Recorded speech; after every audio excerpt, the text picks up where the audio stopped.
मुख्यमंत्र्यांच्या पत्नी अमृता फडणवीस सॅवी या वुमन्स मॅगझिनच्या कव्हर पेजवरती झळकलेल्या आहेत। घर आणि काम अशा दोन्ही आघाड्या सांभाळण्यात यशस्वी ठरल्याबद्दल त्यांना या मॅगझिनच्या कव्हर पेजवर झळकण्याचा बहुमान मिळाला। या कृतीमुळे राजकारण्यांच्या पत्नींसाठी आखून दिलेली चौकट मोडण्याचा प्रयत्नही त्यांनी केला। त्यांचा हा प्रयत्न वरकरणी जरी स्तुत्य वाटत असला तरी तो सर्वसामान्य लोकांच्या मनात अनेक नवे प्रश्न निर्माण करण्यास कारणीभूत ठरलाय।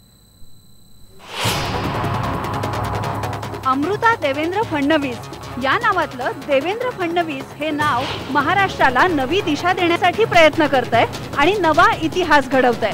तर दुसरीकडे त्यांच्या पत्नी अमृता फडणवीस मात्र राजकारण्याची पत्नी किंवा मुख्यमंत्र्यांची पत्नी एवढ्याच ओळखीशी मर्यादित न राहता एक नवा आणि वेगळाच इतिहास घडवताना दिसतायत।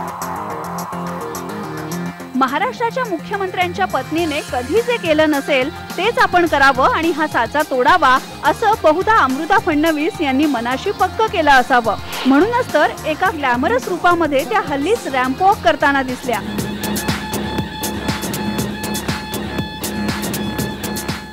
एखादी अभिनेत्री किंवा मॉडेल सुद्धा फिकी वाटेल इतक्या ग्लॅमरस रूपामध्ये आणि देखण्या रूपामध्ये रॅम्पवर त्या शो स्टॉपर म्हणून चालताना दिसल्या।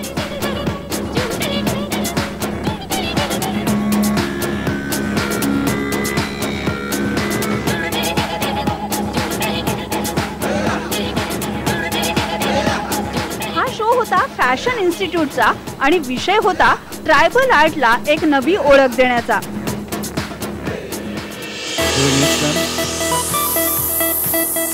बरं यावरच त्या थांबल्या नाहीत। आता त्या नुकत्याच झळकल्यात सॅवी या स्त्रियांमध्ये फारच प्रसिद्ध असलेल्या एका मॅगझिनच्या कव्हरवर।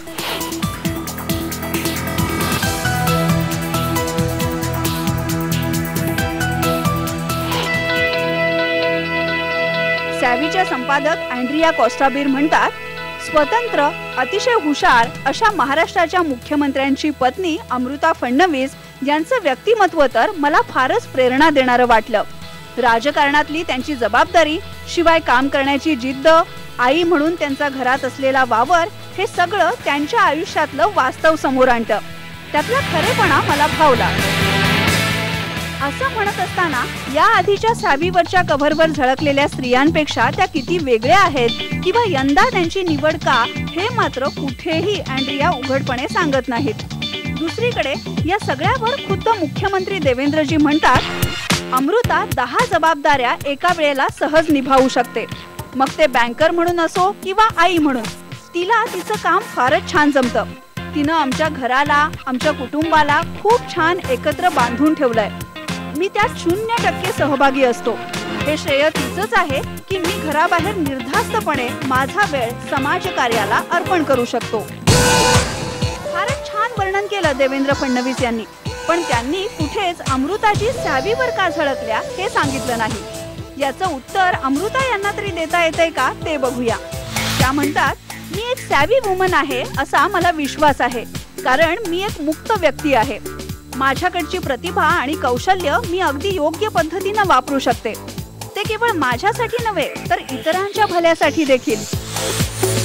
ग्लॅमर, फिटनेस आणि दिसण्यावर भर देणाऱ्या स्त्रियांसाठी मुख्यमंत्र्यांच्या पत्नी तर ठामपणे उभ्या राहिल्या, त्यांच्यासाठी रोल मॉडेलही झाल्या। पण मग त्या स्त्रियांचं काय ज्या महाराष्ट्राच्या दुष्काळात होरपळतायत किंवा मॅगझिन मधून सुडौल होण्यासाठी डाएट करण्यासाठी मार्गदर्शन करणाऱ्या अमृताजी यांना महाराष्ट्रातल्या कुपोषणामुळे आपसुकच डाएट होणाऱ्या स्त्रियांचा विसर पडलाय का? हे प्रश्न कदाचित अनुत्तरितच राहतील किंवा यावर अनेक स्पष्टीकरणही दिली जातील। असो, मग ते बॉलिवूडच्या सिनेमासाठी गाणं असो किंवा शो स्टॉपर म्हणून रॅम्प वॉक करणं असो, किंवा हे असं ग्लॅमरस अंदाजात मॅगझिनवर अवतरणं असो, आपल्याला फक्त प्रश्न पडतील आणि त्यांची उत्तरं मिळतात का या प्रतीक्षेत अजून प्रश्न पडतील आणि मूळ प्रश्नांकडे दुर्लक्ष केलं जाईल। हा सिलसिला असाच कायम राहील। चित्राली चोगले, IBN लोकमत।